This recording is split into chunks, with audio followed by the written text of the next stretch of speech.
So, I'm stood here in the pits after the meeting with 324 of Sam Cole. Good evening, Sam. How are you? Yeah, very well now after tonight's success. Yeah, that's the biggest one you've ever front, right? Yeah, it definitely is. And isn't it your first win in the GT Hotrods night? It is since I've been back. I've had a few wins about 10 years ago, and then packed up, work commitments and bits and bobs. But after 10 years, come back. I've only done 3 meetings, and then tonight we've had 3 wins. Yeah, and to do the hat trick on such a big night like this, it must mean a hell of a lot to you. Oh, definitely. I couldn't have really done it without my brother and my mate's help, and obviously Taylor bringing out the teas and coffees. So it's worth the late nights, Yeah, so it sounds like you've got a lot of people backstage as well, helping you out behind the scenes in the workshop. You can't do a sport like this on your own. That's right. No. You need a little bit of help, so. Yeah, and obviously you mentioned you had that decade out. What made you get back into it? I've always gone to watch. It's just never really having the time. But we had a bit of a not very nice start to the year with my dad passing. So it's something me and him we always used to go watch and always used to do. So it just felt like a tribute to get back to him and go back to our roots, really. Yeah, and you saying that you did this because of your relative passing? Yeah. It must mean that you've got that huge commitment to your family. Oh yeah, a hell of a lot. And then, like I say, 17 years ago I won this, and I wouldn't have been out there if it weren't for my dad. So I'd say he's pretty proud right now after a hat trick tonight. Yeah, so it sounds like before your dad passed, he did a lot with the car as well. Massively. He obviously, when I was younger, funded a lot of it, and take me here and there and up and down the country in different formulas. So he's always been there for me. And before the meeting, do you expect it to go so well? Not really. I didn't expect to have all 3. I thought the car was going to go well because we've had a couple of late nights getting it ready. But no, I didn't expect it to have a hat trick and win all 3. Yeah, and obviously in that British Hazel Cooper was spun right in front of you by, I think was it Mark Campbell? I think it was, yeah.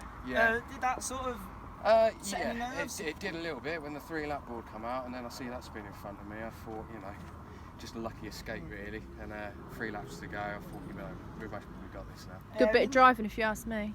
And in the second race, there was that little clash on the final lap with Matt Smith and one of the other drivers. Yeah. Did that sort of put you off? No, not really. I thought it was okay. It was just mainly that spin in front of me that, really got me bum a little bit squeaky, But no, after that, I thought, I had a look in the mirror. I see Colin Setchfield behind me, but I was sort of pulling away. He went too up the bottle, so no, I was quite happy.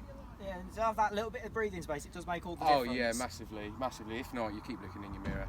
You're not looking where you're going, and you overshoot the corners. So you're better off just look where you're going, forget who's behind you. Yeah, and I just want to talk about the second heat mainly, because you got away, and then as the lap board started to come out, it seemed like there was a little bit of a problem, it was closing in. I think someone had blown up their engine and left a load of oil on the track. So as the laps were going on, it was getting slipperier and slipperier. So that was mainly what it was. I think I was pushing on a little bit through the bends and wheel spinning out of them. So it was mainly the oil on the track and the tyres had gone off. Yeah, because in that race, Paul Overton blew his engine with a couple of laps to go, and he then retired to the centre. Right. It then caused a bit of slip and slide in the latter laps of that race. Really slippery, yeah. And that was mainly, I thought in the race receiver they told us that there's been oil spelt, and that's mainly what it was. So I didn't think there was a problem with the car, and after they said that, I could definitely tell that the track was oily and slippery. So when you saw that the oil had gone, or heard that the oil had gone down, what was the first thing that went through your mind? Not a lot really. I see the lap boards out, so I thought I'd just get home and try and get it home in one piece and stay out in front. And obviously to keep that lead on such a big night like this, with British Championship night, and all these points, it's going to really put you up the grid for the Gold Roof in October. Oh, definitely. It's definitely going to push me up there, considering I've missed most probably half the year anyway. But no, it's definitely going to get me up in the points and up on the grid, hopefully. I don't think we'll have a win, but we'll certainly be up in the top 10, hopefully, yeah. Yeah, as long as you give it all your best, then that's all everyone can hope for. That's it. And obviously with it getting to that crucial part of the year where you need to pick up all the points possible, does that mean you're going to be getting out to more meetings? I'm not going to miss any, put it that way. So I'm going to take it a little bit more serious, especially after winning the championship. It's it's given me a little bit more motivation to have more late nights in the week and get back out on the weekend. Yeah, and it's going to be a lot harder now from the British Championship. Oh yeah. I mean, it's less pressure because from the front, you know, you're half expected to get away and get a few wins. From the back, you know, you've got to fight the traffic. But I'm more looking forward to that. It's more of a race. But yeah, and when you're in the pits, and as soon as you put your helmet on, what's the first piece of adrenaline that goes through your mind? I just seem to go really quiet and just get into that race mode. Just try not to be too nervous. Drink plenty because I sweat a lot when I'm going around. I'm not the skinniest of people at the minute, so I'm not the fittest. But it's hard to explain. It just your mind just goes blank. And you just concentrate on getting around it. Yeah. When you're in that mind space and you're actually out there on track, does it feel different? How different does it feel from the spectator side of it? Oh, completely different. On the other side of that fence, everything's completely different. It's even hard to talk on a microphone after you've had a week, the adrenaline's pumping that much. It's just even hard to talk. So, no, it's definitely been a good night. So, it's just a late night now, nearly the last here, so we get loaded up and have a little bit of food on the way home and maybe a couple of beers. But I've got work tomorrow, so I've got to celebrate somehow. Yeah, and obviously that's the biggest win of your career now. Oh, it is. So yeah. I'm sure that we'll get a load more championship grades on there at some point. Yeah, I reckon so. We'll get another couple of seasons in. Hopefully, have a new car for next season, and maybe get some more colours on the roof.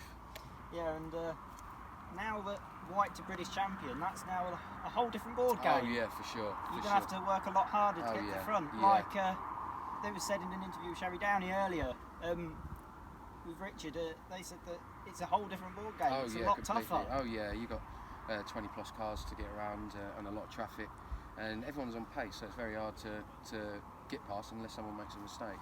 Yeah, and when they do make a mistake in front of you, you've got to try and do your best to avoid them. And in a non-contact formula, it's a whole lot more difficult compared to a banger or a 1300 slot car. Yeah, massively. And like I say, it's very easy to get a puncture or any sort of damage, or knock the tracking out, and then that's your race over.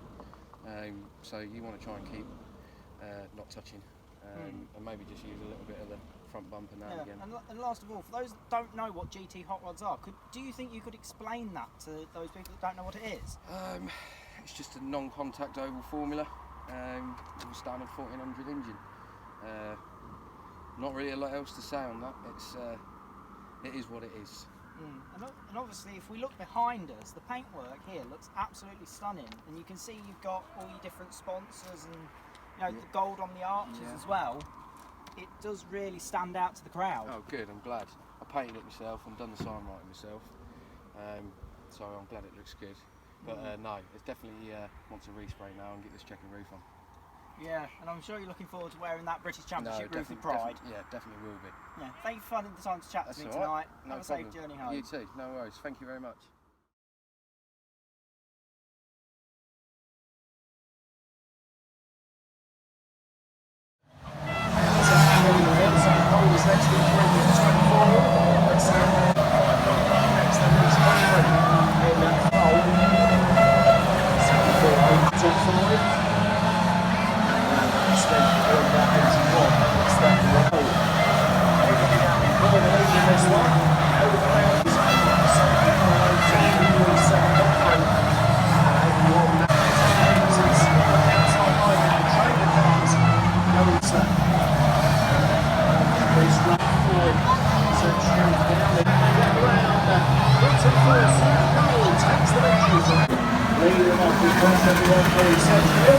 That is Ben Hills. Looking at the running in the early moments of this long race, sat only 25 laps. Turns in the main part of the race now. One section only for the next 5